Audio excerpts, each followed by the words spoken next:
გამარჯობა მეგობრებო, მე ვარ გიორგი ჭაუჭიძე, ეს არის გადაცემა სკოლაზე, რომლის მიზანია საზოგადოებაში სკოლის შესახებ არსებული წარმოდგენების ერთგვარი ტრანსფორმაცია, აგრეთვე ჩვენი სტუმრების განსხვავებული რაკურსით წარმოჩენა. დღეს ჩვენი სტუმარია ქალბატონი ირინა ხანთაძე, მასწავლებლის ეროვნული ჯილდოს დამფუძნებელი. დიდი მადლობა გადაცემაში მონაწილეობისთვის, ჩვენთან სტუმრობისთვის. ვისაუბრებთ თქვენი სკოლის, ბავშვობის სკოლის შესახებ და ასევე მინდა რომ ერთ-ერთი გამჭოლი თემა ჩვენს გადაცემაში იყოს მასწავლებლის პროფესია, მასწავლებლის ის კრიტერიუმები, რომელსაც პირადად თქვენს აქცევთ ყურადღებას და საზოგადოებაც უნდა აქცევდეს წესით ამას ყურადღებას. გამომდინარე თქვენი ბოლო წლების მდიდარი გამოცდილებიდან შეიძლება ასე ვთქვას.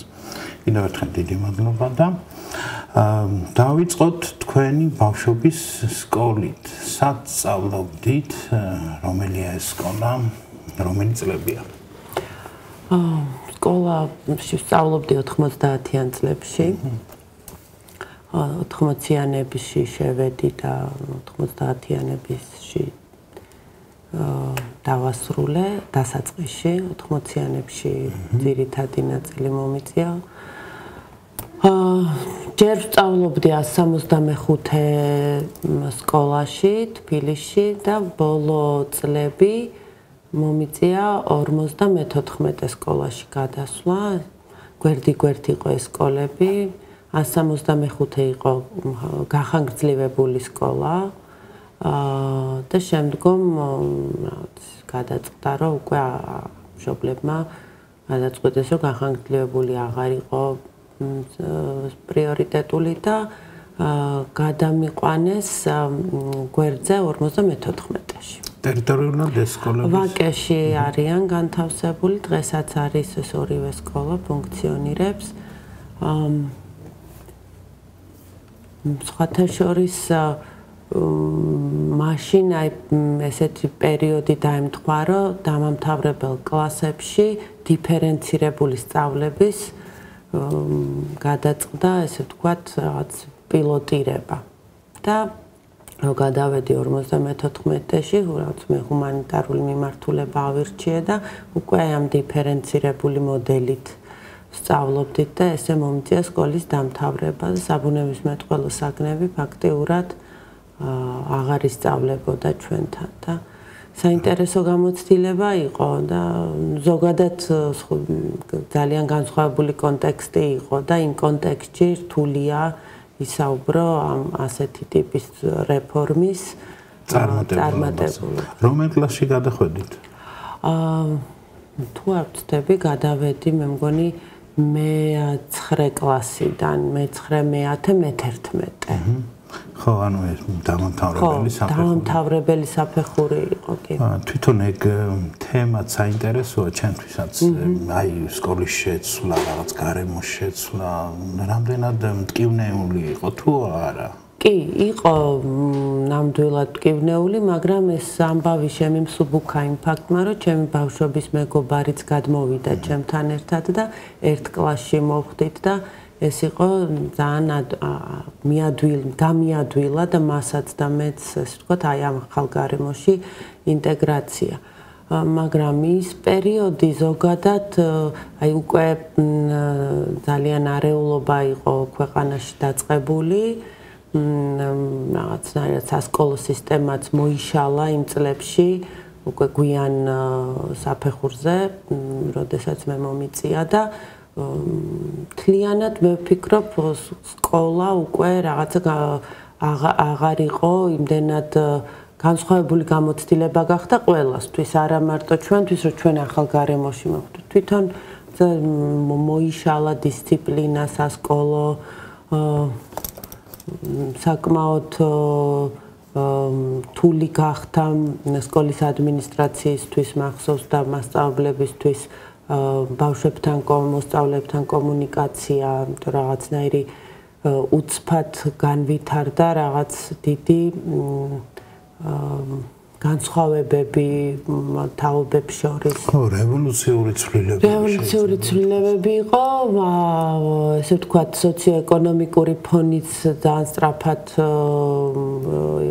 რთულდებოდა უარესობისკენ და ეს სკოლაზე ძალიან აისახა სასწავლო ფიზიკური სიცივე გახსოვთ ბოლო წლებში სკოლაში თვითონ. ჩემ დროს ეს მე მაინც რომ უკვე ისეთ დროს მომიწია რომ ჯერ კიდევ რაღაც ინერცია საბჭოთა დროინდელი ეკონომიკის იყო. ასე რომ ესეთ განსაკუთრებული სიცივე არ იყო, მაგრამ ზოგადად სასკოლო ინფრასტრუქტურა უკვე რღვევის პირობებში იმყოფებოდა. ზოგადად მახსოვს აი სკოლაზე ესეთი ჩამრჩა გონებაში, რომ აი ადრეულ წლებში, როდესაც ჯერ კიდევ ძლიერი იყო ეს საბჭოთა რეჟიმი, რაც სკოლებიც უფრო კაცრი დისციპლინით იმართებოდა და რაღაც წესრიგი ესეთი არსებობდა სკოლაში, მაგრამ მაგალითად ჩვენ სკოლაში აი ეს სუნიც ესე ძალიან ჩამრჩა მეხსიერებაში იატაკებს ხის იატაკი იყო სკოლის დერეფნებში აპრიალებდნენ ნავთით და ნახერხით და რაღაცნაირი სუნი იდგა მთელ შენობაში, რომელიც იყო ძალიან დამახასიათებელი ჩემთვის სკოლისთვის. არ იყო ეს სასიამოვნო სუნი და რაღაცნაირად აი ქმნიდა აი ამ რაღაც უკვე და იმავდროულად აი ასეთ აი მუდმივად აპრიალებდნენ მახსოვს ჩემი სკოლის დერეფნებს ამ ნავთით და ნახერხით და რაღაცნაირად სულ იყო ეს თემა რომ უნდა ყოფილიყო გაპრიალებული იატაკი ეს მე ვიძახი დაწყებით კლასებში მე ეს ყველაფერი დაიკარგა მაგრამ იმავდროულად აი მაგალითად საშინელი ანტისანიტარია იყო საპირფარეშოებში მაშინაც კი მაშინაც განვითარებული სოციალიზმის დროსაც კი ბატონო ხო არ შეიცვლებოდა სინამდვილეში ეს რაღაცნაირად ჩაგონებაში აი მიუხედავად ამისა ხო რაღაც დისციპლინის კი ძალიან დისციპლინა იყო მახსოვს ბავშვები ვიყავით უპატარები და ძალიან შიშის ზარს გვცემდა სკოლის დირექტორის პერსონა რომ დავინახავდით, აი რაღაცნაირად ესე დაგვაყენებდნენ კედელთან ხოლმე. შემდგომ აი ეს ყველაფერი უცბად გაქრა, მოიშალა, მოირღვა და რაღაცა სხვა რაღაცა ახალი ქაოსმა დაისადგურა სკოლებში. თქვენს ოჯახზე რომ მოვიყვეთ, აი რომ წარმოიდგინოთ პირველ კლასელი ხართ და ვინ ხართ, რატომ გადაწყვიტეთ ამ სკოლაში, რა მონოდინები გქონდა თქვენ მშობლებს, ამ თქვენ როგორ შეგიქმნეს, როგორ მოგამზადეს სკოლისთვის, გითხარით ცოტა ოჯახზეც. 2 წელი მომიწია ბაღში სიარული, მოსამზადებელი პროგრამა გავიარე, მაშინ კი, ბაღი მიყვარდა, იმიტომ რომ მყავდა იქ ძალიან ახლო მეგობარი.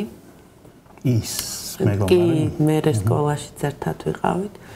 და რაღაც კაი თავგადასავალი იყო ბაღი ჩემთვის, ასე რომ ნამდვილად კარგად მახსენდება ის პერიოდი. ერთ-ერთი მიზეზი მაშინ იყო ეს ტერიტორიული პრინციპით, ხო? და ახლოს ცხოვრობდით ამ სკოლასთან და ამითაც იყო განპირობებული ეს გადაწყვეტილება. რეალურად თან ესეთი თემა იყო რაღაცა ბავშვობის რაღაც გარკვეული წლები, რაღაც ტრამვას ვებრძოდით, მიწევდა ძალიან ინტენსიური მკურნალობა და მაშინ მახსოვს ჩემი მშობლებისთვის მნიშვნელოვანი იყო სკოლა, სადაც პირველი კლასი პირველ სმენაში იქნებოდა, ესე ვთქვათ, დილის ნაწილში ვიქნებოდით და აი ეს გახანგრძლივებული სკოლა ასეთ პირობებს სთავაზობდა, რომ სხვა სკოლებში დაწყებითი კლასები შუადღეს იწყებდნენ სწავლას და იმიტომ რომ დღის მეორე ნახევარი რაღაცა ამ ესე ვთქვათ სარეაბილიტაციო პროცედურებით ვიყავით დაკავებული და ეს წლები გაგრძელდა ეს საკითხი. ხო, მშობლების გავლენა განსაკუთრებით ვფიქრობ დედის გავლენა იყო მნიშვნელოვანი იმ მხრივ, რომ ყოველთვის ძალიან ცდილობდა, რომ ჩემი ესე ვთქვათ განათლების არჩევანი ყოფილიყო რაღაცა მაქსიმალურად გააზრებული და იმავდროულად ჩემს საჭიროებებზე მორგებული არასოდეს თავს არ მახვევდა გადაწყვეტილებებს და არ იღებდა ხა ასეთ ასაკში ბუნებრივია პატარა ვიყავ, მაგრამ შემდგომ წლებში რაღაც ყოველთვის ნდობას მიცხადებდა, მაგრამ მიქმნიდა ისეთ პირობებს, რომ შემეძლო მე ესე ვთქვათ მასთან ერთად მეფიქრა, გამეაზრებინა რა არჩევანს გავაკეთებდი, რას ვიზავდი, როგორ და რა თქმა უნდა მინდა ვთქვა, რომ ოჯახის გავლენა ჩემზე იყო გადამწყვეტი. მასწავლებლებზე რომ გითხრათ, აი პირველი მასწავლებელი როგორ გახსენდებათ და ასევე მასწავლებლები რას აქცევდით, რა გამოგვყავთ, რა დაგამახსოვრდათ, როგორც აი დადებითი და პოზიტიური, ასევე საინტერესოა ხოლმე ის რაღაც გულში რომ დარჩება ხინჯად ადამიანს, თუნდაც აი ჩვენთვისაც რომ გავითვალისწინოთ ასეთი რამეები. მასწავლებლები დაწყებით ის მასწავლებელი სამწუხაროდ რაღაც განსაკუთრებული თბილი გრძნობები ძალიან გულწრფელი რო იყო, არ დაუტოვებია, საკმაოდ დისტანცირებული ადამიანი იყო, ნაკლებად გამოხატავდა ემოციებს და ალბათ პატარა ბავშვებისთვის მნიშვნელოვანი არის დაწყებით. ხო, არის იშვიათად ხშირად ამბობენ ხოლმე რატომღაც ხო, აი პირველ მასწავლებელზე უფრო მეტად დადებითი ახსენდებათ ხოლმე, ვიდრე შედარებით. ხო, საინტერესოა. კი, სამწუხაროდ, მაგრამ შემდგომ აი ამ 65 სკოლაში ჩვენთან შემოვიდა აღბდელი არჩეულებრივი ქალბატონი და მასთან ურთიერთობა ჩემთვის იყო ძალიან მნიშვნელოვანი და შემდგომ სხვათა შორის იმ მომენტში ესე ვერ იაზრებ ასაკიდანაც გამომდინარე და ალბათ რაღაცა ვერ ხვდები, რომ ეს რაც მოცემულობად მიგაჩნია. მაგრამ შემდგომ წლებში მივხვდი, რომ მისი გავლენა ძალიან მნიშვნელოვანი იყო, იმიტომ რომ ამ ადამიანმა რეალურად თავისი ქცევით, თავისი მაგალითით ძალიან კარგად მე პირადად მასწავლა და მგონია, რომ სხვა მოსწავლეებსაც, ვისთანაც მას შეხება ჰქონდა, რას ნიშნავს იყო კარგი ადამიანი. რომ რატო მნიშვნელოვანი რაღაცა სიკეთე გაიგო. გასწავლიდათ რამეს ეს? უცხო ენის პედაგოგიც იყო და პარალელურად იყო ჩვენი აღმზრდელი გახანგრძლივებულ ნაწილში. და მახსოვს ერთხელ აი სამაგალითო იყო ნამდვილად ჩემთვის მისი ეს აქციელი. ერთხელ ერთ-ერთ ჩვენ მეგობარს რაღაც ოჯახური გამოწვევები ჰქონდათ და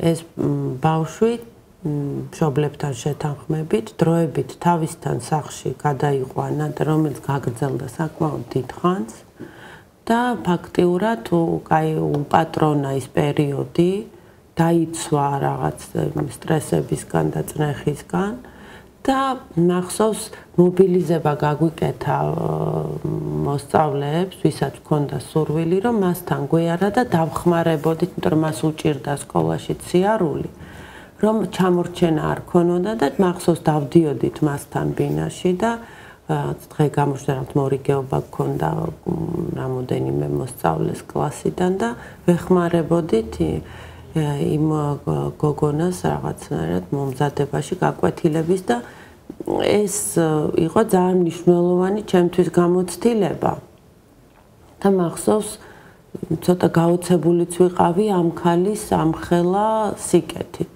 და აი ესეთ თავდადებით რაც იმ ადამიანის მიმართ, იმ ოჯახის მიმართ იმ შემთხვევაში გამოიჩინა სრულიად უცხო ხალხი იყო. რა საკის იქნებოდა მაშინ ქალბატონი? ჩემი აზრით მაშინ დაახლოებით იქნებოდა 25 წლამდე ახალგაზრდა ქალი იყო ესე მგონია, ესე ვარაუდობ, ეხაც ვფიქრობ.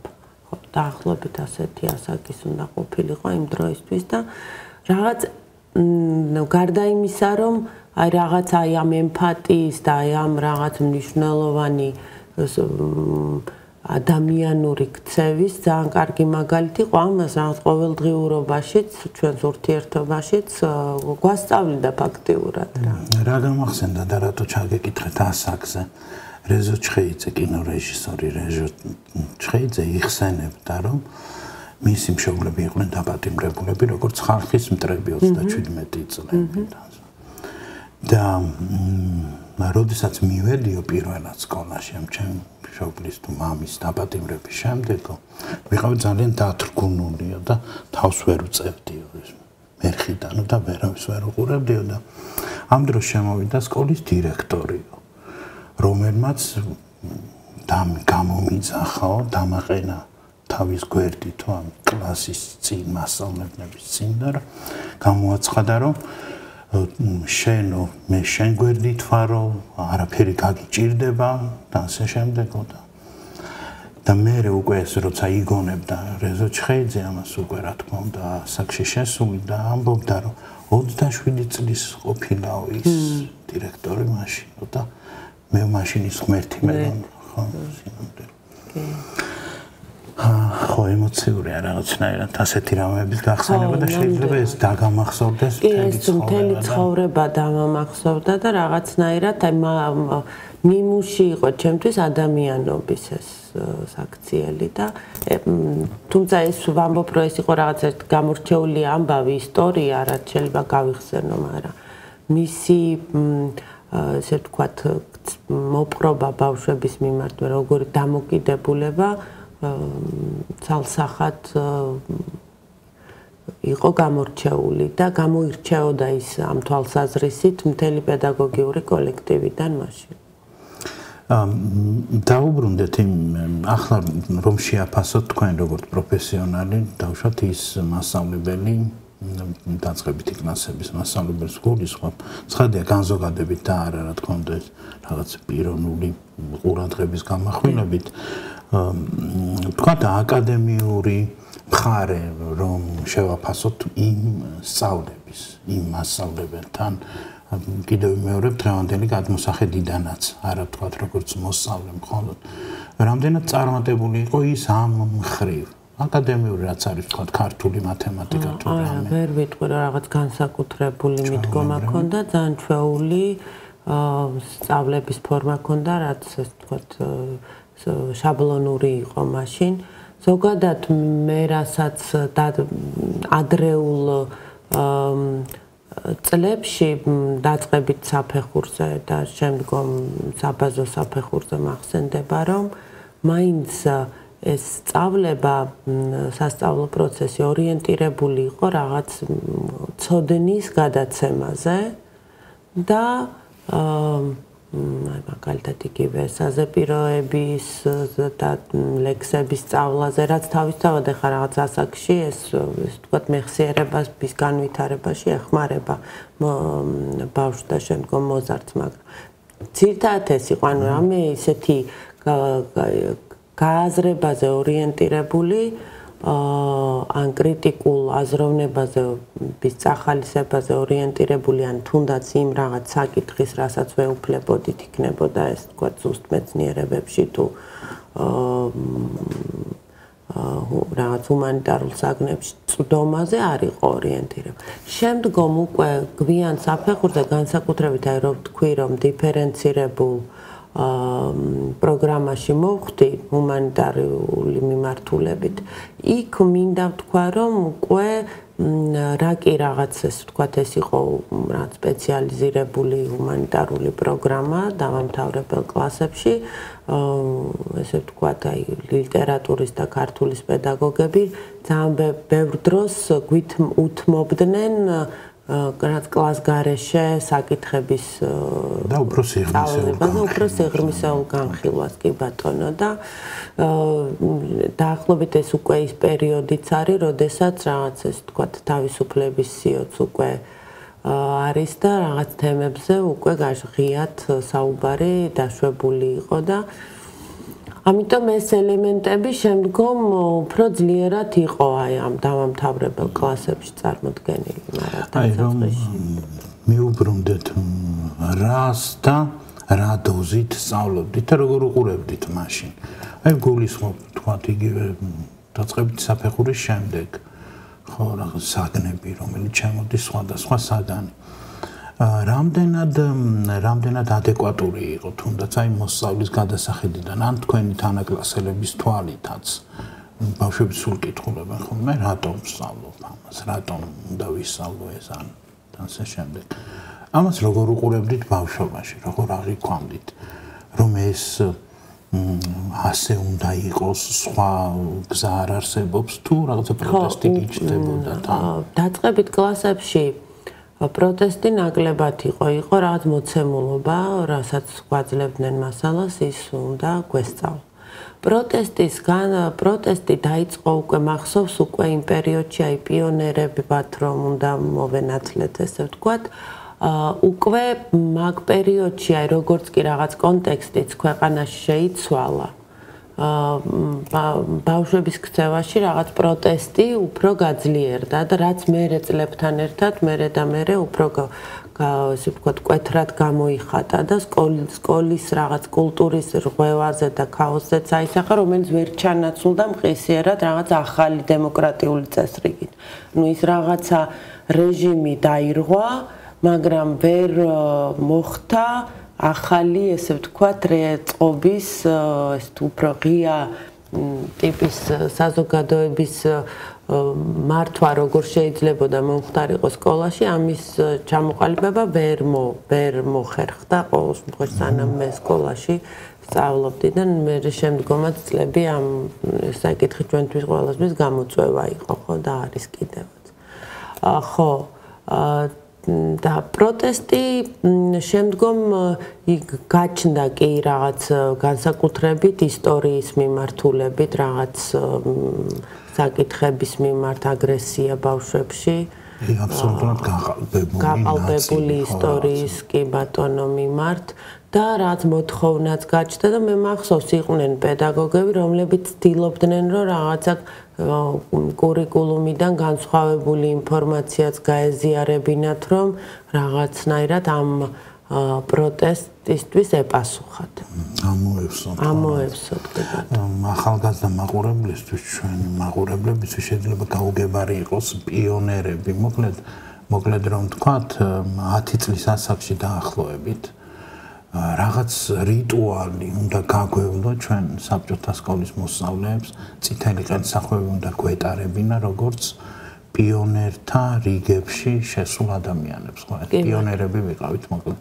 მანამდე იყო ოქტომბრელები დაწყებით საფეხურზე. ოქტომბრელობაც მომიწია და მერე კომკავშირი. აი კომკავშირი უკვე მე აღარ მომიწია დაირღვა ეს სისტემა მაგ დროს. ხო, ასეთი იდეოლოგიზირებული. ხო, სავალდებულო აღარ იყო, ჩემ დროს კომკავშირლად მონათლა თუ კომკავშირლობის მიღება. ხო, საბჭოთა კავშირი ეს დიდი რუსული იმპერია ყველანაირად ყველა კუთხეში, ყველა ასაკში შეიძლება ითქვას, რომ თავისი სამთავრობო ხელით ცდილობდა, რომ შესულიყო, ხო, ყველა. კი ბატონო, ნუ ესე ვთქვათ, კომუნისტური პარტიის იდეოლოგიის საცეცები იყო, აი ეს ესე ვთქვათ, ეს სქემა, ხო, ოქტომბრელი, პიონერი, კომკავშირელი და მერე უკვე კომუნისტი პარტიის წევრი.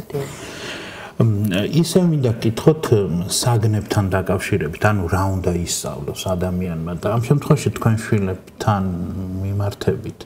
აი, ხომ არ გიწევდათ, ანუ რა მიდგომა გქონდათ? მე ბუნებრივად მესმის ბავშვების. ეს არის დაუსრულებელი შეიძლება ითქვას კამათის საგანი, რომ რა და რამდენი რა დოზით უნდა ვისწავლო. ხო და ხომ არ შეგიძლიათ რამე გაიხსენოთ ან რჩევა შეიძლება? ნუ მე ვფიქრობ, რომ ჩემი ესე ვთქვათ მიდგომა არის, რომ ძალიან მნიშვნელოვანი არის ნებისმიერ შემთხვევაში მათემატიკური აზროვნების და უნარების განვითარება და ვცდილობ, რომ ჩემ შვილებმაც ამას ყურადღება მიაქციონ. რაც რეალურად გამოწვევაც არის ხოლმე და თავის სირთულეები გააჩნია ამ საკითხს ჩვენ კონტექსტში და რა თქმა უნდა სააზროვნო უნარების განვითარება და კრიტიკული აზროვნების უნარების და რაღაცა თვალსაწიერის გაფართოების საშუალება არის ლიტერატურის სწავლა, ისტორიის სწავლა რა თქმა უნდა, ჩემი აზრით მნიშვნელოვანი არის საბუნებისმეტყველო საგნების სწავლაც თავისთავად, მაგრამ შეიძლება რაღაცა ვთქვათ რაც გვიან საფეხურზე განვიხილავდეთ, რაც განსხვავებულ მიდგომებს იმის მიხედვით, თუ რა არჩევანს აკეთებს მოსწავლე სამომავლოდ, მაგრამ საბაზო მნიშვნელოვანი ცოდნა საბუნებისმეტყველო მიმართულებით, რაც ესე ვთქვათ, რიგით ადამიანმა უნდა იცოდეს, ჩემი აზრით, ეს ძალიან მნიშვნელოვანია, იმიტომ რომ იგივე ამ მეცნიერებების, ესე ვთქვათ, საფუძვლების გააზრება, როგორ მუშაობს, ფუნქციონირებს ბუნება, ხო, რომელშიც ჩვენ ვიმყოფებით, ძალიან მნიშვნელოვანია ადამიანის კრიტიკული აზროვნებისთვის, მისი სააზროვნო უნარების განვითარებისთვის და შემდგომ რაღაცა ისეთი ყოფითი ადაპტაციური უნარების, სასიცოცხლო უნარებისთვისაც. ამიტომ მე ვფიქრობ, რომ ეს ძალიან მნიშვნელოვანია და რა თქმა უნდა კითხვის უნარები და სურვილი ცნობის მოყვარეობის. გიყვარდა თქვენ კითხვა? მე რაღაცნაირად მაშინ ეს ძალიან ცხოვრების ნაწილი იყო, სხვა ჩვეულებრივი ეს, ამიტომ თავისთავად კი კითხულობდი, მიწევდა და რაღაცა ოჯახშიც იყო მოცემულობა, რომ უნდა წამეკითხა ყოველდღეში მოლოდინი იყო, რომ უნდა ყოფილიყავი მკითხველი. დღეს თუ ახერხებთ მხატვრული ლიტერატურის ძალიან რთულად. ხო, აი რამე განსაკუთრებული თუ არის, კი. და ესე უკვე ვეღარ სამწუხაროდ რეგულარული ხასიათი ვერ აქვს. თქვენ გაიარეთ, პრინციპში შეიძლება ერთი პერიოდის რაღაცნაირად სასკოლო გარემო გქონდა ჩვენ და მაინტერესებს 99 წლის ამბები, ანუ როდესაც ხდება რაღაც ტრანსფორმაცია მთელი საზოგადოების, ჩვენი აზროვნების. აი სკოლაში როგორ აისახებოდა, ან იგრძენით ეს, ან თუნდაც 99 წლამდე, როდესაც იყო გიორგი ეს მახსოვს. შემოდის უკვე ხო ეს ეროვნული მოძრაობის იდეები განსაკუთრებით თბილისში და აი თუნდაც მასწავლებლების ჭრილშიც ხომ არ დაგამახსოვრდათ რამე, ხომ გახსოვთ მაშინ სანამ 9 აპრილი მოხდებოდა იყო რომ აბა ფრთხილად და მინიმუმ ასეთი რაღაც მოწოდებები დარიგებები. თქვენთან როგორ მოხდა თქვენ სკოლაში? ნუ მე მახსოვს რომ ჩემი მშობლები აქტიურად დადიოდნენ ამ საპროტესტო აქციებზე და ხშირად მეც მივყავდი ხოლმე ჩვენს ბავშვებიც მივყავდით დედას და მამას. 9 აპრილსაც ვიყავით საღამოთი, მერე პატარები ვიყავით, ჩვენ ადრე წამოვედით. რა გახსოვთ იმ საღამოს? მე არ მახსოვს იმ საღამოს, რომ რაიმე იმ განცდით წამოვედი, რომ რაღაცა ცუდის მოლოდინი შეიძლება ყოფილიყო. ყოველ შემთხვევაში ჩემამდე როგორ პატარა ვიყავი შედარებით და ეს განცდა არ მოსულა. მაგრამ მე მახსოვს მეორე დილა, რომ და მახსოვს სახში რომ მოვბრუნდით, ბაბუა ჩემი იყო აღელვებული ძალიან და მამას უთხრა რომ ეს ამბავი ცუდად დამთავრდებაო. და მამა ჩემმა უთხრა რომ ზედმეტი სიფრთხილეაო და მახსოვს აღარ შეეკამათა ბაბუა ჩემი და ასე ვთქვათ ის საღამო დასრულდა და დილა მახსოვს გიორგი რომ გავიღვიძე, იმიტომ რომ ეს შეგრძნება რაღაცნაირად ძალიან მთელი ცხოვრება მომდევს. რაც გზაჯვარედინზე ვცხოვრობდი და საკმაოდ ხმაურიანი ადგილი იყო ხოლმე დილაობით და მახსოვს რომ გავიღვიძე, იყო რაღაცნაირად გამოყრუებული სიჩუმე რაღაცნაირ თელ ქუჩაზე აი არაფერი არ მოძრაობდა ხმა არ ისმოდა არსაიდან და აი ამ საოცარმა სიჩუმემ გამიჩნია რამე მოხდა მეთქი ცუდი თქო აი ესეთი განცდა რაც მყისიერად ვერ გავიგეთ ახლა მაშინ ესე ინფორმაცია არ ვრცელდებოდა მაგრამ უკვე მერე ცოტა ხანში რაღაცა დატრიალდა ეს ამბები და ეს ცუდი ამბავიც მოვიდა ჩვენამდე და რაღაც სხვანაირი აი დილას გაღვიძება და აი ეს ქუჩის ეს სიჩუმე დღესაც მახსოვს თითქოს ეს ხმაც მესმის იმ სიჩუმეს საოცარი ეს 9 აპრილი იყო ნამდვილად წყალგამყოფი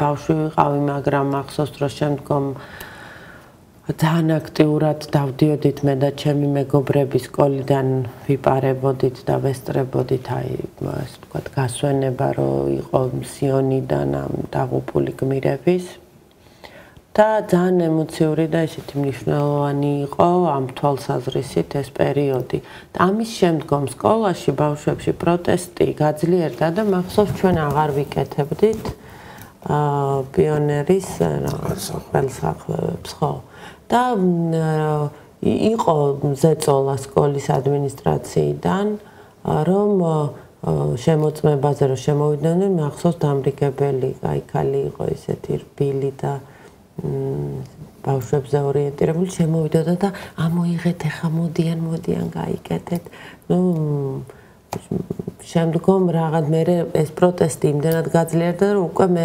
შემოწმების დროსაც უარს ვამბობდით და მე რაღაცა მინელდა და ყველა დაგვანება თავი ხო ეს რაღაც ჩვენი ფორმა იყო გამოხატვის აი ამ ეს მასშტაბლების ტრანსფორმაცია თუ გახსოვთ აი და რამ ხრივ თუ გახსენდებათ რამ მათ იგივე თუნდაც საუბრიდან ან ქცევიდან გამომდინარე ბოლო ხო იდეოლოგიური ცვლილება მოხდა მაშინ ჩვენ თვალწინ ეს შეიძლება რას გულისხმობდეს იცით რომ გუშინ ერთს ამბობდა და დღეს მეორეს ლაპარაკობს ეს ხომ არის ხომ გავრცელებული არა მასობრივად შეიძლება და საბედნიეროდ არა მასობრივად მაგრამ ესეთი რამე ხომ არ დაგჭათ მასშტაბლებზე ესე მე მასე მკაფიოდ რომელიმე აი მასწავლებელი რომელიც მკვეთრად შეიცვალა თქვათ რაღაც იდეოლოგიური სარჩული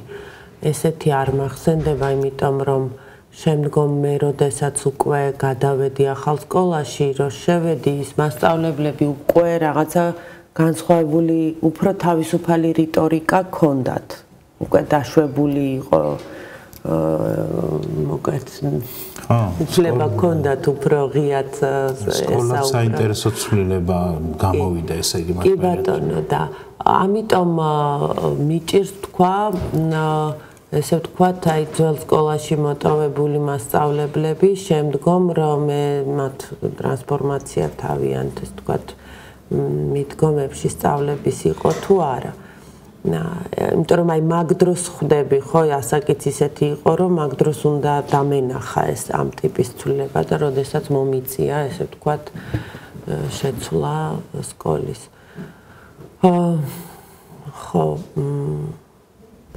მასწავლებლები ლაპარაკობდნენ ხოლმე გაკვეთილებზე პოლიტიკაზე არა პოლიტიკაზე არ ლაპარაკობდნენ ან პოზიცია იცოდით მაგრამ პოზიცია ვიცოდით კი გაკვეთილზე არ საუბრობდნენ ამ თემაზე. ან გაკვეთილს მიღმა თუნდაც. გაკვეთილის მიღმაც ესე ვთქვათ რაღაც ესე მიზან მიმართული საუბრები არ გქონდა, მაგრამ ყოველთვის ვიცოდით ვინ რას ფიქრობდა, რაღაც ეს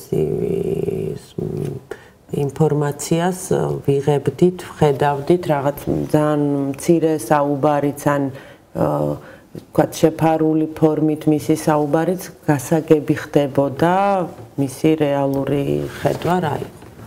ხო, ფაქიზი თემაა ეს ცხადია და მინდა რომ გკითხოთ თან გადავიდეთ ასე ვთქვათ უფრო მასწავლებლების პროფესიაზე დღესაც და როგორ ფიქრობთ რამდენად უნდა გამოხატავდეს ან როგორ უნდა გამოხატავდეს მაგალითად მასწავლებელი თავის თუნდაც პოლიტიკურ გემოვნებას ან დამოკიდებულებას რაღაც საზოგადოებრივი თუ პოლიტიკური მოვლენების შესახებ.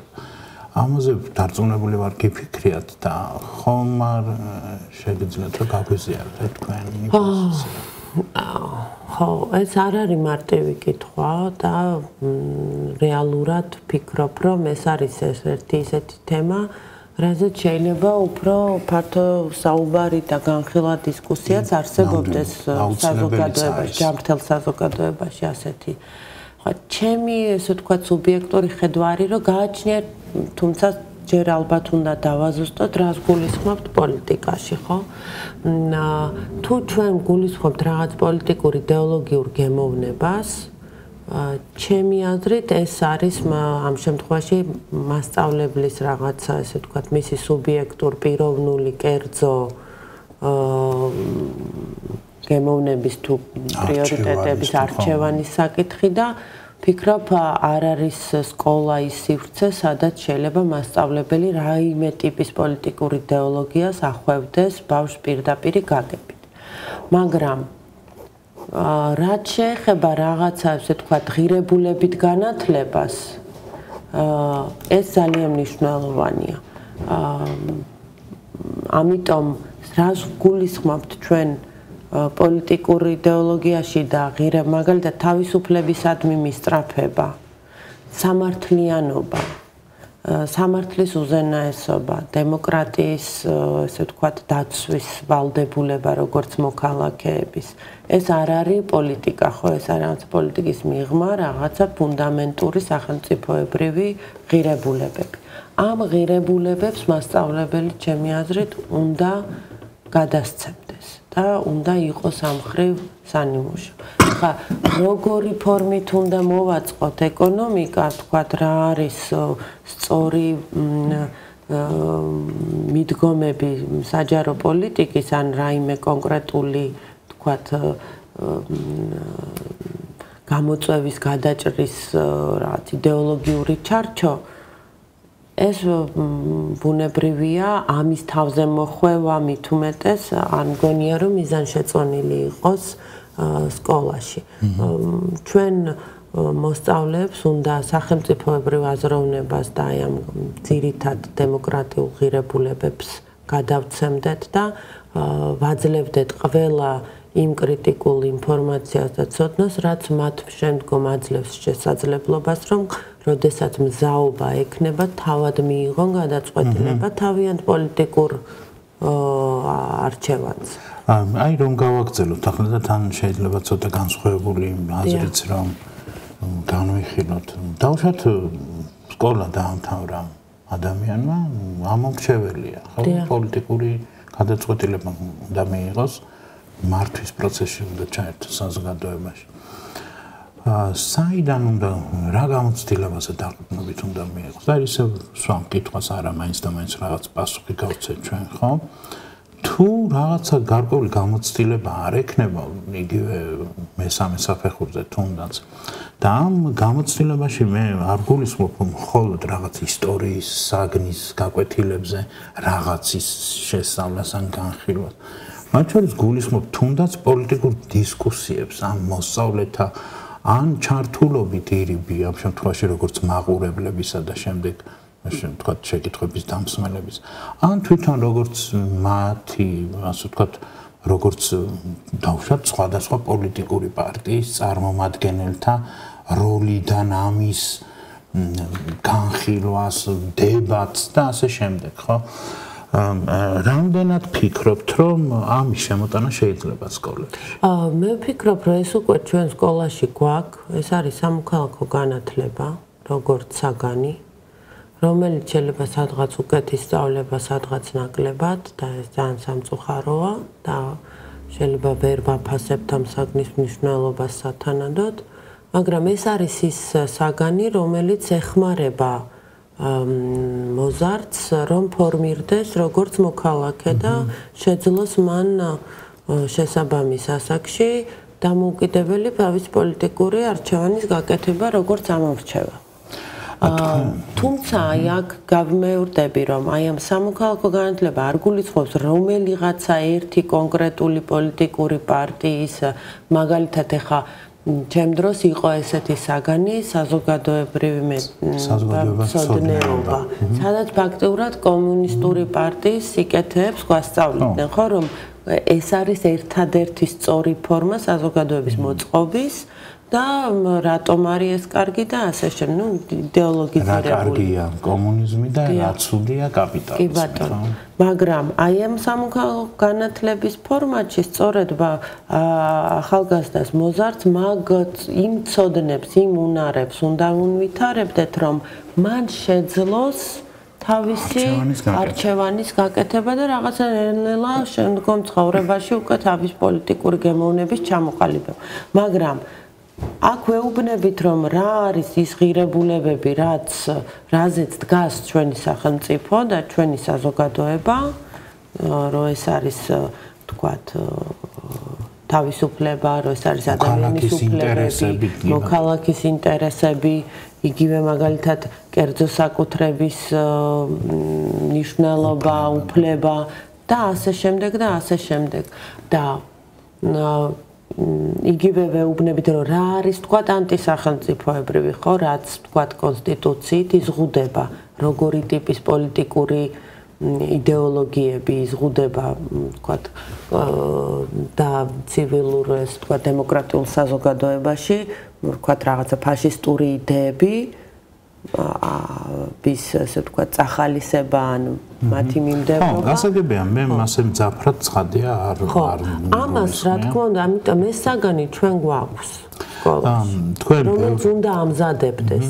თქვენ ბევრ სკოლას იცნობთ და ბევრ მასწავლებელს იცნობთ და ამაზეც კიდევ გავაგრძელოთ საუბარი, უბრალოდ ახლა თუ გაგიგიათ ასეთი რამე, რომ მაგალითად უფროს კლასელებთან, თუნდაც მე-12 კლასელებთან რომელიმე სკოლას მიეწვიოს ორი სხვადასხვა პარტიის წარმომადგენელი და მათი დებატებისთვის გამოენახათ დრო ან სივრცე.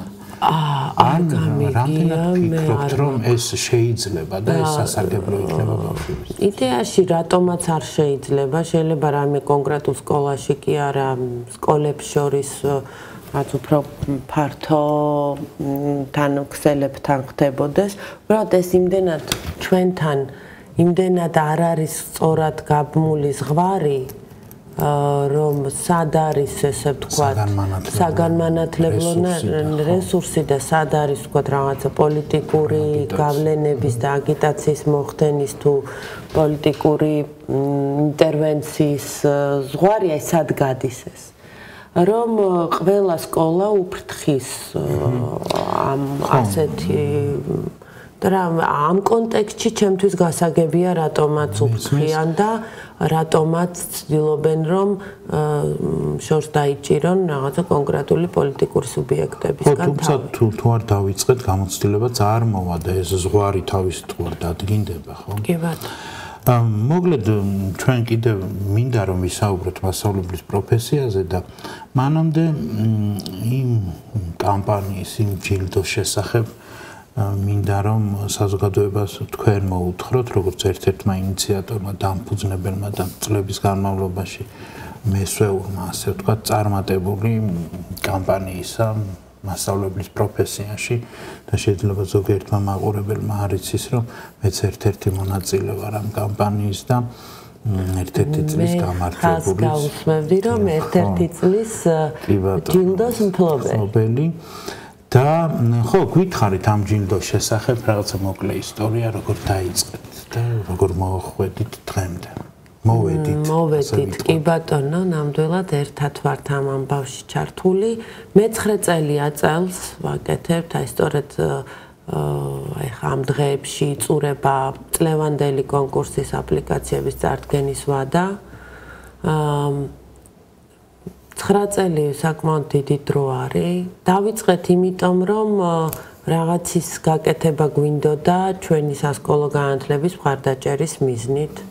გულწრფელად მჯერა, რომ რაც უფრო კარგი არის სკოლა, მით უფრო კარგი შედეგი შეიძლება გქონდეს ზედა განათლების ზედასაფეხურებზე უმაღლესი იქნება ეს თუ პროფესიული თუ ასე შემდეგ და ზოგადად ჩვენი საზოგადოებაც უფრო ყველა გამოწვევასთან უფრო ადვილად შეძლებს გამკლავებას თუ ჩვენ გვექნება უფრო ძლიერი და ეფექტიანი სასკოლო საგანმანათლებლო სისტემა.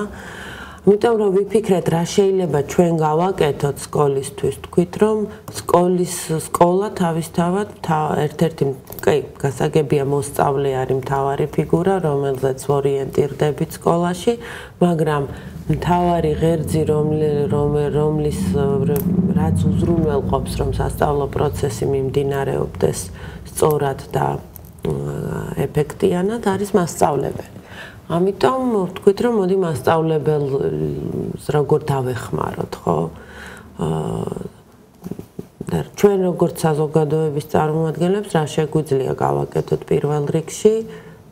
შეგვიძლია დავაფასოთ ეს ადამიანები, წარმოვაჩინოთ, ამ ხრივ ხარი დაუჭიროთ მთლიანად პროფესიას და მთლიანად საზოგადოებას დავანახოთ, რომ რაოდენ მნიშვნელოვანია მასწავლებელი. მით უმეტეს, რომ ეხლა ამ 8 წელიწადში კი რაღაც ბევრი რაღაც თქვათ შეიცვალა და რაღაც თვალსაზრისით იგივე თქვათ მასწავლებლის სახელმწიფო პოლიტიკაც შეიძლება რაღაც გაუმჯობესდა, ნუ ყოველ შემთხვევაში საშუალო ხელფასი გაიზარდა, მაგრამ 8 წლის წინ ესეც საკმაოდ არ იყო ესე ვთქვათ სახარბიელო, ხო? თუმცა რჩება ისე. თუმცა დღესაც წავესფეროთ ეს სახელმწიფო პოლიტიკა და ამიტომ ვფიქრობთ რომ რაც ჩვენ შევძლებთ რომ ამ პროფესიის წარმოჩენას ხელი შეუწყოთ, იქნებ ამითი ხელი შეუწყოთ რომ თვითონ ეს პროფესიაც ერთის მხრივ უკეთ დაფასდეს როგორც საზოგადოების მხრიდან, ისე სახელმწიფოს მხრიდან. და აი ამას ემსახურება ფაქტიურად ეს მასწავლებლის ეროვნული ჯილდო ამ პროფესიის პოპულარიზებას, წარმოჩენას და გვინდა რომ რაღაც ახალგაზრდებსაც ვაჩვენოთ რა არის ხიბლი ამ პროფესიის და რატომ შეიძლება მათ გააკეთონ არჩევანი რომ ამ პროფესიაში შემოვიდნენ. ამ მიზნებს ვემსახურებით და მე მგონი შევძელით უმცირე ის რომ ერთ-ერთ გამორჩეულად პრესტიჟულ პროფესიულ ჯილდოთ ფორმირდა ეს მასწავლებლის ეროვნული ჯილდო რეალურად. ხო, ჩემთვის ცხადია სხვანაირი დამოკიდებულება, შეიძლება მშობლიური თუ რა დავარქვა, არ ვიცი. მაქვს და ისე ვიტყვი რომ აი დიდი მოლოდინი მაქვს ხოლმე ყოველწლიურად იმ ახალი 10 მასწავლებლის დასახელებას, რომელსაც აი ჩემი პროფესიის როგორც კიდევ ერთ ღირსეულ წარმომადგენლებს გავიცნობ და რაც მთავარია ხოლმე მათი გამოცდილების რაღაც პროფესიული წარსულის, ხო, მიგნებების და ასე შემდეგ გაცნობა, რომლის ფუფუნებაც გვაქვს ხოლმე ჩვენ. ხო, ცხადია ეს რაღაცნაირად თითქოს ამოძრავებს, რაღაც მოძრაობს პროფესიაში, ნაცვლად რას გულისხმობ, იცი? ნორმატიულად გაწერილი რაღაცა პროცედურებისა, რომელიც რა დასამალია და ტალღა მოდის ხოლმე და არ გვაკლია ჩვენ მასწავლებლებს აი მართლა შინაგან мотиваციასა და რაც სულისკვეთებაზე დაფუძნებულ აქტივობებს აი ასე რომ თქვა, ამიტომ ვფიქრობ რომ საზოგადოებისთვისაც საინტერესო, სასიამოვნო და სასარგებლოა რაც მთავარია ხოლმე. ჩემი და დაკვირვებითაც ვფიქრობ რომ აი ამ მასწავლებლის ეროვნული ჯილდოს ქოლგის ქვეშ არსებულმა მათეულთა კლუბის ჩამოყალიბებამ გარკვეულწილად ახლა ვიტყვი რომ თქვათ ეს არის უკვე სასურველი შედეგი, რომელიც შეიძლება ყველას უნდოდეს, მაგრამ გარკვეულწილად გააძლიერა რაღაც ანუ შექმნა ეს კუნძული პროფესიის ავტონომიურობის, ხო? და მიმაჩნია რომ ეს პროფესია ისეთია, რომელსაც ეს ავტონომიურობა სჭირდება განვითარებისთვის. მისი მამოძრავებელი უნდა იყოს სწორედ ის, როდესაც თვითონ პროფესიაში ჩართული ადამიანები თვითონ ანვითარებენ საკუთარ პროფესიას შეჭიდული ძალებით.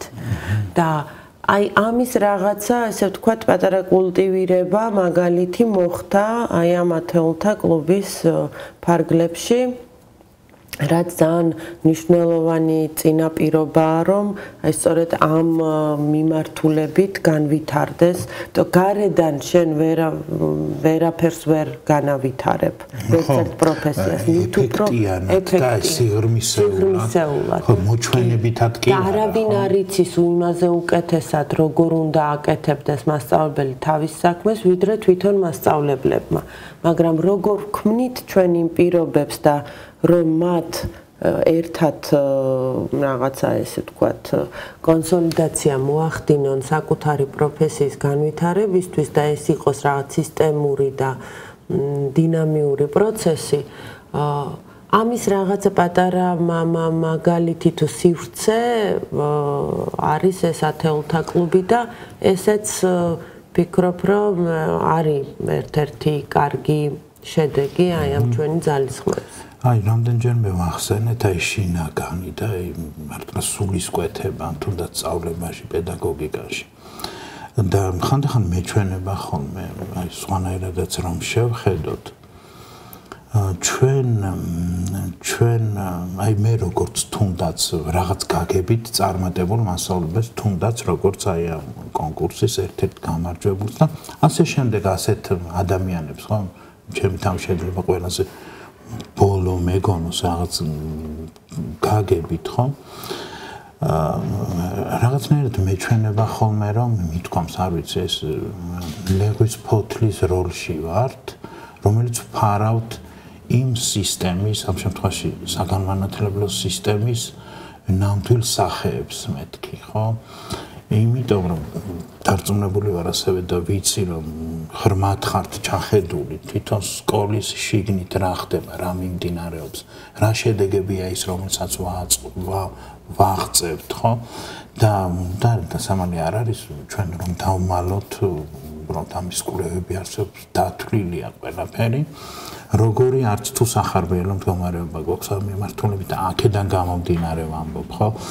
აი, ასევე პირდაპირ მინდა გკითხოთ, თქვენ რამდენად მიგაჩნიათ მისაღებად, რომ მშობლები, რაღაც კატეგორია მშობლებისა, არ ვიცი რა კატეგორია, შეიძლება რაღაც კრიტერიუმები მოვიფიქროთ ამისთვის, რომ იღებდნენ გადაწყვეტილებას დამოუკიდებლად თუ რა განათლება მისცენ საკუთარ შვილებს.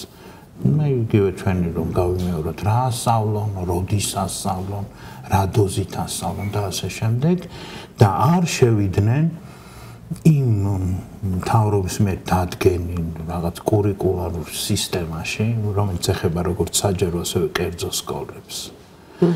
რას ფიქრობთ ამაზე? რამდენად მისაღებად საავტორო გნება საშინაო თუ რა ვიცი, ანუ მიღმა აი ამ რეგულაციებისა, რომელიც არის დაწესებული დღეს ყველასთვის და ფაქტობრივად შეუძლებელია მე მაგალითად ჩემი შვილისთვის რომ მოვინდობო, რომ არ მინდა ჩემი შვილი თქვენ ახსენეთ ის პირველი ცვლა, მეორე ცვლა, რომ ადგეს 9 საათზე და რაღაც ორშაბათიდან პარასკევამდე და ხომ გამიგეთ, აი ჩვეულებრივი ეს არჩევანი და მე ვიზრუნო თითქოს და ამ შემთხვევაში მთავრობა სამინისტრო კმაყოფილი უნდა იყოს, რომ ნაკლები საზრუნავი ეყოლება და მეტი რესურსი დარჩება როგორც თვითონ ფიქრობს, აი რაღაც სხვებისთვის, არა, სხვებისთვის უკეთესი განათლების მისაცემა.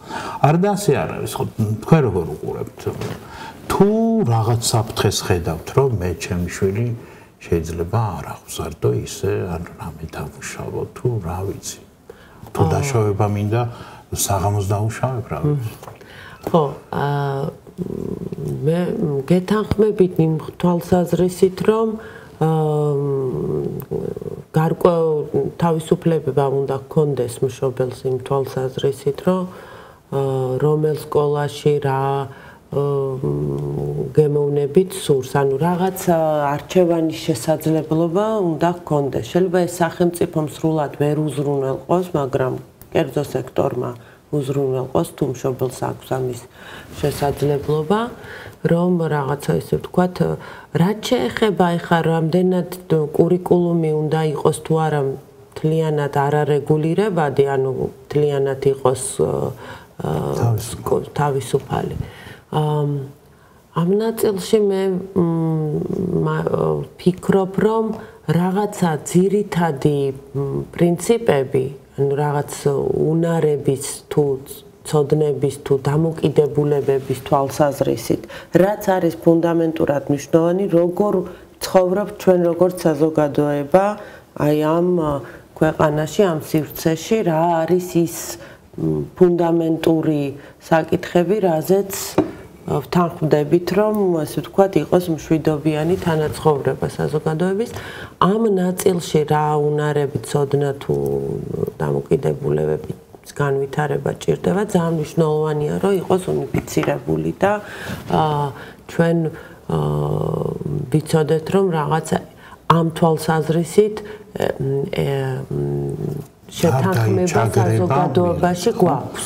ხო, ანუ დაახლოებით ისევ რომ წარმოვიდგინოთ, როგორც წყალი და ჰაერია აუცილებელი და რაღაც ფუნქციობისთვის, რომ ასეთი რამე თუ კი არსებობს ცოდნისა და აღზრდა სწავლებისთვის, რომ ამის მიღრმა არ დარჩეს ბავშვი და ამ შემთხვევაში ხო ეს აი მე კონკრეტულად ვკითხულობ ჩემს შვილზე რომ ხომ შეუძლებელია რომ წყლის გარეშე მინდოდეს რომ დავტოვო შვილი ანუ ისეთი რაღაც თქვათ რაღაც აზროვნო უნარებისა და ციგნიერებისა და ასე შემდეგ ხო ამის გარეშე ხო ანუ პრინციპში არ გამორიცხავთ თქვენ ასეთ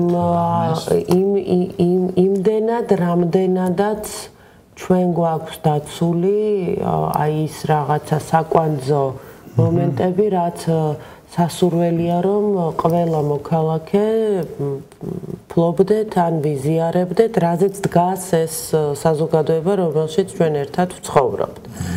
და არა მხოლოდ ანუ ნებისმიერ სხვა კონტექსტში რომ ადამიანი აღმოჩნდეს და იყოს წარმატებული, რა წინარე უნარები მნიშვნელოვანია რომ მას ჰქონდეს. აი ეგ ინტერესი რომელიც ახლა თქვენ ახსენეთ. ამიტომ აი ამ ზღვარზე სად ვართ და რა არის ეს არ არის მარტივი სამსჯელი. აი ეგ ინტერესი რომ აი ასეთი შედეგი მივიღოთ თუნდაც ჩვენი განათლების სისტემით. აი უხეშად რომ დავთვალოთ, რამდენად რეალიზებულია დღეს, ან რამდენი პროცენტით არის.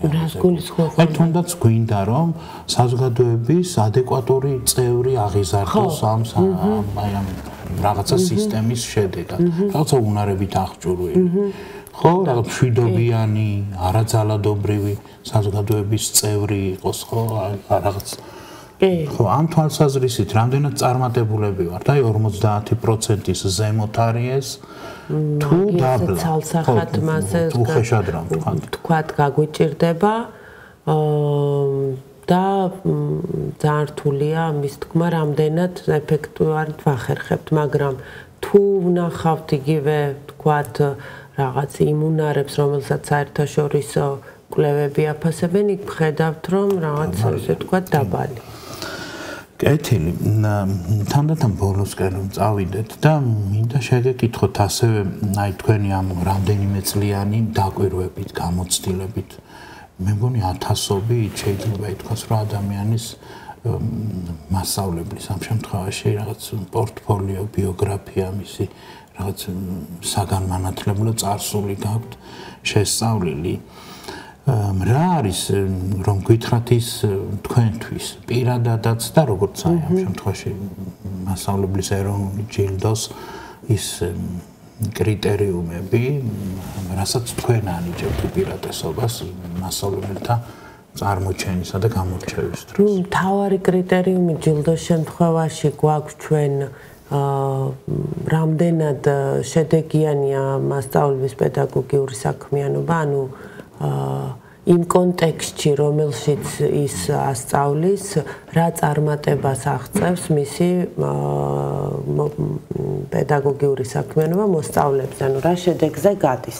აკადემიური თვალსაზრისით იქნება ეს თუ მოსწავლეთა პიროვნული განვითარების თვალსაზრისით. ეს რა თქმა უნდა ყველაზე ესეთი კრიტიკული მნიშვნელოვანი კრიტერიუმია, ხო, რომ რეალურად მასწავლებლის საქმიანობა როგორ აისახება მის მოსწავლეებზე და ამ კონტექსტში ვითვალისწინებთ იმ რეალობას, რომელშიც მას უწევს ოპერირება, ხო? და რა არის ის, ესე ვთქვათ, სივრცე რეალობა, რომელშიც ის საქმიანობს. მაგრამ გარდა ამისა, ალბათ მე პირადად ვფიქრობ, რომ ძალიან მნიშვნელოვანი არის ჩემთვის მასწავლებლის გულწრფელობა. ანუ რამდენად ის არის გულწრფელი და შეუძლია დაამყარებს მოსწავლესთან რაღაც, თქვათ, თანაბარ, თანასწორ კომუნიკაციას, იმიტომ რომ ასეთ გარემოში მგონია, რომ ბავშვი სწავლობს რეალურად და აი რამდენად შეუძლია აი ასეთი კომფორტის შექმნა და ეს გულწრფელობის გარეშე არ ხდება.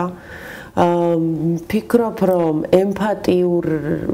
ემპათია და ემპათიურობა ზოგადად მასწავლებისთვის ძალიან მნიშვნელოვანია. ნებისმიერ ასაკობრივ ჯგუფთან საქმიანობა, იმიტომ რომ ამის გარეშეც ვერ წარმომიდგენია, რომ ეს თქვენი აღმზრდელი რომ გავიხსენოთ ის ძალსაღებაში ნამდვილად. და რა თქმა უნდა, ერთია რომ თქვათ მასწავლებელი რაღაცა, თქვათ, ცალკე კეთილ ადამიანად ვხედავთ და რაღაც მაგალითს გვაძლევს, მაგრამ ეს ემპათიური ქცევა არის, რამდენად მას შეუძლია აი სწორედ გაიაზროს იმ ჯერ ერთი პირველ რიგში დაინახოს მოსწავლეში ინდივიდი. და შემდგომ შეეცადოს, რომ მისი თვალით დაინახოს, მისი საჭიროებები გაიაზროს. თანასწორი ინდივიდი შეიძლება ასე ვთქვათ, აი უფრო სუმცრო პატარა რაღაც კი არა, ხო, აი კი ბატონო, აი ეს არის ჩემი აზრით ძალიან მნიშვნელოვანი ნაწილი მდგენელი კარგი პედაგოგიური საქმიანობის. ნუ რა თქმა უნდა, ეხა აქედან მოდის უკვე აი ეს ფუნდამენტური დამოკიდებულება როგორი გაქვს, შემდგომ რამდენად წაახალისებ კითხვის დასმას, კრიტიკულ აზროვნებას, ეს ყველაფერი უკვე შემდგომ ზედნაშენი. მით უმეტეს, გიორგი, ეხლა ჩვენ ისეთ ეპოქაში შევდივართ ამ ხელოვნური ინტელექტის პირობებში, რომ გარდუვალი არის ჩვენამდეც მოვა ეს ადრე თუ ცოტა გვიან ვიდრე სხვაგან, არ ვიცი, მაგრამ გარდუვალია, რომ ეს რევოლუციურ გავლენას მოახდენს ზოგადად საგანმანათლებლო სისტემაზე. და აი ამ პირობებში, ესე ვთქვათ, გასააზრებელი არის მასწავლებლის როლი და ადგილი სკოლაში, სად არის, როგორია, რას აკეთებს, ასე შემდეგ. როდესაც თქვათ, ჩვენ უფრო და უფრო ყოველდღიურობაში შეიძლება შემოვიდეს სასკოლო ყოველდღიურობას გულისხმობ და თავისი ადგილი დაიჭიროს.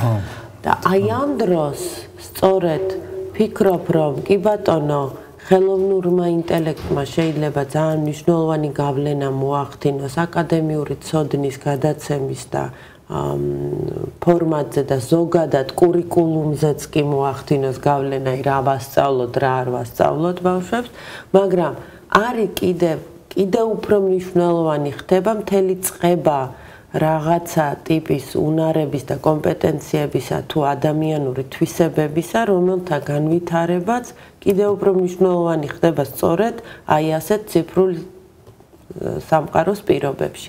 და აი აქ მასწავლებლების როლი, რომ აი როგორ ეხმარებიან მოსწავლეებს ამ სოციოემოციური უნარების განვითარებაში, როგორ ეხმარებიან ამ კომპეტენციების და პიროვნულ ზრდაში ადამიანებს, კიდევ უფრო მნიშვნელოვანი გახდება. და ბოლოს მინდა გკითხოთ, აი როგორ გნებავთ აი ჩვენი ათეულთა კლუბის მასწავლებელთან გადმოსახედიდან ან თქვენი დაკვირვებით, როგორ შეიძლება მასწავლებლებმა ბავშვებს თავისუფლება ვასწავლოთ? ან არ ვიცი რა ვასწავლოთ, რამდენად ადეკვატური სიტყვა ამ შემთხვევაში. ან მივაჩვიოთ და ერთ რაღაც საიდუმლოს გაგიმხეთ და პირველად ვიტყვი, რომ ლადოზე ჩვენი კამპანიის პირველი გამარჯვებული როდესაც მის სწავლებას დავკვირვებულ ვართ და მინახავს კიდეც ასე ხო ვუყურებ ხოლმე აი რაღაცნაირი არ ვიცი რა ქვია ახლა ცხადია შური არ არის მაგრამ არის ის რომ ხო აი გინდა რომ აი ასეთი იყოს სწავლება ურთიერთობა რომელიც თითქოს სწავლებაც არ არის რაღაც შეიძლება რომელიღაცა პუნქტის რაღაცა მუხს არ ყვევდეს ან რამე მაგრამ ხო როცა უყურებ და აი გინდა რომ უყურო კიდევ დიდხანს ხო აი რა შეიძლება ჩვენ მასწავლებლებმა ზოგადად როგორ ვასწავლოთ ან როგორ მივაჩვენოთ თავისუფალი ადამიანი ხო არის ესეთი ღირებულება რომელიც გვინდა რომ თავისუფლება შეიძლება ვასწავლოთ ადამიანს ყველაზე კარგად მაშინ, როდესაც მას ჩვენ ვექცევით როგორც თავისუფალ ადამიანს. თანასწორად. სხვანაირად ზართულად წარმომიდგენ. ეს არის ფუნდამენტი და შემდგომ რა თქმა უნდა უამრავი რამ შეიძლება გააკეთოს მასწავლებელმა, რომ თავისუფლების აღქმა და მისი მნიშვნელობის გააზრება მოსწავლემ მოახდინოს, მაგრამ თუ ამას არ ვაკეთებთ, ეს ყველაფერი ძალიან განყენებული და აბსტრაქტულია, ხო? თუ პირველ რიგში მოსწავლეს როგორც თავისუფალ ადამიანს არ ვექცევით. ძალიან დიდი მადლობა. სასიამოვნო იყო და საინტერესო ვფიქრობ მაყურებლისთვისაც. დიდი მადლობა და დიდი წარმატება და აი უკვე ამ დღეებში სრულდება და დასრულდა ფაქტობრივად ეს აპლიკანტების მიღება და ბევრ საინტერესო სასარგებლო და სასიამოვნო კანდიდატს გისურვებთ ამ კონკრეტულ ჯილდოს ფორმატშიც. მადლობა გიორგი მოწვევისთვის და ჩემთვისაც ძალიან სასიამოვნოა ყოველთვის შეხვედრა და მით უმეტეს ასეთ საინტერესო თემებზე საუბარი. დიდი მადლობა. მეგობრებო, ეს იყო ირინა ხანთაძის სკოლა, დაელოდეთ შემდეგ სკოლას.